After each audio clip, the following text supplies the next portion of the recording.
నమస్కారం గురువు గారు. శ్రీమాత్రే నమః. గురువు మారబోతున్నాడని చెప్తా ఉన్నారు సార్. గురువు మార్పు వల్ల చాలా విషయాలలో కొన్ని ఫలితాలు తారుమారయ్యే అవకాశం ఉందని చెప్తున్నారు. అలాగే సూర్య సంక్రమణ ప్రతి నెల జరుగుతూనే ఉంటుంది. వీటి ప్రభావం వ్యక్తుల మీద కానివ్వండి, 12 రాసుల మీద కానివ్వండి ఎలా ఉండబోతుంది అంటారా సార్? చాలా మంచి ప్రశ్న, తప్పకుండా తెలియజేస్తాను. ముందుగా వీక్షిస్తున్న ప్రేక్షకులందరికీ శ్రీమాత్రే నమః, శ్రీ గురుభ్యో నమః. సూర్య సంక్రమణ ఇప్పుడు వృషభ రాశిలో సంచరిస్తుంది. తదుపరి మిథునంలోకి అడుగు పెడతాడు. తర్వాత మిథునంలో 16వ తారీఖు రోజున మన దేశంలో చాలా రకాలైనటువంటి ఒక అద్భుతమైనటువంటి యోగం సంభవించబోతుంది. ఎందుకు అంటే గనక మాతృకారకుడైనటువంటి చంద్రుడు, పితృకారకుడైనటువంటి సూర్యుడు, అలాగే సంతానకారకుడైనటువంటి వాడు గురువు, అలాగే విశేషంగా ఆర్థికపరమైనటువంటి జ్ఞానానికి సంబంధించినటువంటి బుధుడు 16వ తారీఖున 3 గ్రహాలు మిథున రాశిలోను, ఒక గ్రహము అంటే బృహస్పతి గ్రహము కర్కాటకంలోను సంచరించేటటువంటి అద్భుతమైనటువంటి యోగం జరగబోతుంది. ఆ రోజున మన దేశంలో కావచ్చు, మన రాష్ట్రంలో కావచ్చు, ప్రపంచవ్యాప్తంగా కావచ్చు, ఎన్నో రకాలైనటువంటి పరిస్థితులు తారుమారయ్యేటటువంటి సూచనలు కనిపిస్తూ ఉన్నాయి. అలాగే ఇప్పుడు గురువు యొక్క మార్పు అనేటటువంటి 12 రాశుల మీద అన్నిటి మీద ప్రభావం చూపిస్తూ ఉంటుంది.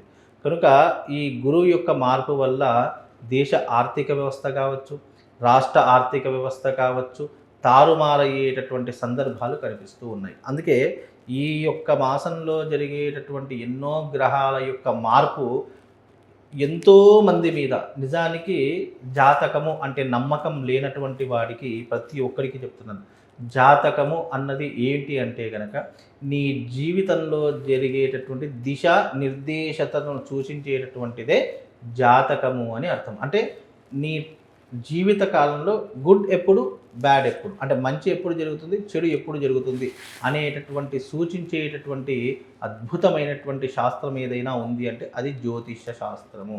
అంటే నీ జీవితంలో మెరాకిల్స్ చేసేటటువంటిది కాదు, నీ జీవితంలో అంధకారంలో మునిగిపోయినప్పుడు ఒక చిన్నటి జ్యోతి నీ జీవితంలో వెలిగించేటటువంటి కాంతే జ్యోతిష్యము. అందుకే గ్రహాల యొక్క మార్పు వల్ల ఎందుకు ఏం జరుగుతుంది మనిషి మీద ప్రభావం అంటే, ఒక్కొక్క గ్రహము మనిషి మీద ఒక్కొక్క ప్రభావాన్ని చూపిస్తుంది.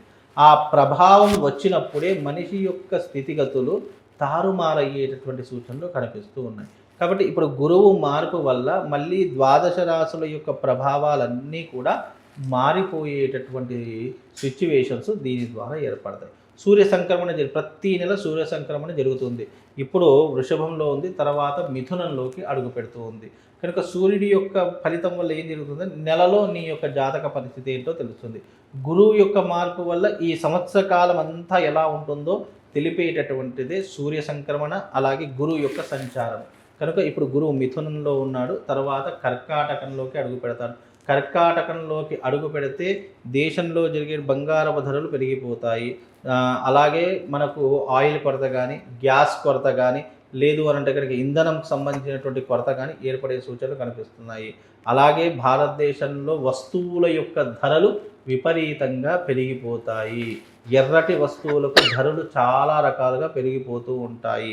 అలాగే దేశంలో ఎన్నో రకాలైనటువంటి విపత్కరమైనటువంటి రాజకీయ పరిస్థితులు ఏర్పడతాయి. చలనచిత్ర రంగంలో గొడవలు ఏర్పడుతూ ఉంటాయి.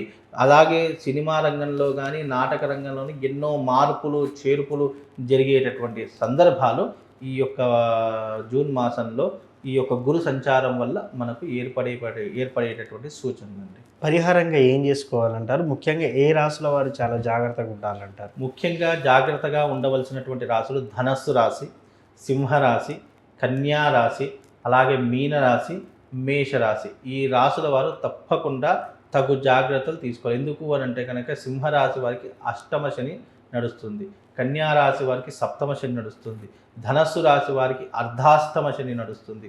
ఇక ఏలినాటి శని ఉన్నటువంటి వారు మీనము, అలాగే మేషము, ఈ 2 రాశులకు ఏలినాటి శని ప్రభావం నడుస్తుంది.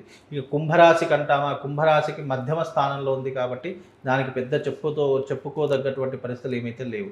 ఈ యొక్క చెప్పినటువంటి రాశులు మాత్రం తప్పకుండా తగు జాగ్రత్తలు తీసుకోవాలి. వీలైనంత వరకు యజ్ఞయాగాదులు చేసుకోవడము, లేదు తమను తాము ఇప్పుడు ఈ రాశుల వారు తమల్ని తాము రక్షించుకోవడానికే ప్రయత్నం చేయాలి తప్ప పక్కనున్న వాడి కోసమో దేశం కోసమో లేదంటే ఇతర దానికోసమో రక్షించుకునేటటువంటి శక్తి సామర్థ్యాలు మన దగ్గర ఉండవు. కానీ మనల్ని మనం ప్రొటెక్ట్ చేసుకోవడానికి, మనల్ని మనం రక్షింపజేసుకోవడానికి మనకంటూ కొన్ని రెమెడీస్ ఉన్నాయి. అందులో మొట్టమొదటిగా చెప్పుకోదగ్గటువంటిది అమ్మవారి యొక్క ఉపాసన, అమ్మవారి యొక్క పూజా విధానం, లేదా అమ్మవారికి సంబంధించినటువంటి నువ్వు ఏ క్రతువులు చేసినా నీకు ఒక రక్షణా కవచంగా ఆ తల్లి నిన్ను కాపాడుతుంది. కాబట్టి ఈ యొక్క విధానాన్ని ఎవరైనా పాటిస్తే వాళ్ళకు శుభము లాభం రెండు కలుగుతాయండి.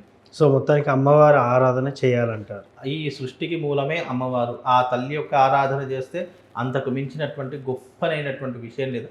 అలా ఆరాధించడం వల్ల కలిగే ప్రయోజనం ఏంటంటే దైవిక పరమైనటువంటి శక్తి కంటికి కనిపించకపోయినా గాలిలాగా ధూళిలాగా ఎప్పుడూ నిన్ను రక్షణా కవచంలా నిన్ను ప్రొటెక్ట్ చేస్తుంది. నీ కంటికి కనిపించేటటువంటి ప్రతిదీ కనిపించాలి అంటే నువ్వు కనిపించకుండా పోతావు. ఎప్పుడైనా గుర్తుపెట్టుకో, ప్రతిదీ కనిపించాలి అంటే మనం ప్రతిదీ కంటితో చూడలేము. కంటికి కనిపించినటువంటి అతీత శక్తి కూడా ఈ సృష్టిలో ఎన్నో రకాల శక్తులు ఉన్నాయి. అది బిహైండ్ మనిషికి కనిపించదు, అంతే. అంత మాత్రాన కంటికి కనిపించలేదు కదా శక్తి లేదు అని అనుకోదు. శక్తి అనేటటువంటిది నీ జీవితంలో నీ కర్మకు తగినటువంటి విధంగా, నువ్వు చేసుకున్నటువంటి పుణ్యానికి తగినటువంటి విధంగా అది ఎప్పుడు నిన్ను ప్రొటెక్ట్ చేస్తూనే ఉంటుంది. నీ కర్మ ఫలితం తగ్గిపోయింది, పుణ్యకర్మ తగ్గిపోయిందంటే నీ శరీరం ఈ భూమి మీద ఉండదు, వెంటనే వెళ్ళిపోతుందండి. ఎస్, మొత్తానికి గురు సంక్రమణ, సూర్య సంక్రమణ వల్ల ఎలాంటి ఫలితాలు ఉండబోతున్నాయని చాలా చక్కగా చెప్పారు సార్. ధన్యవాదాలు.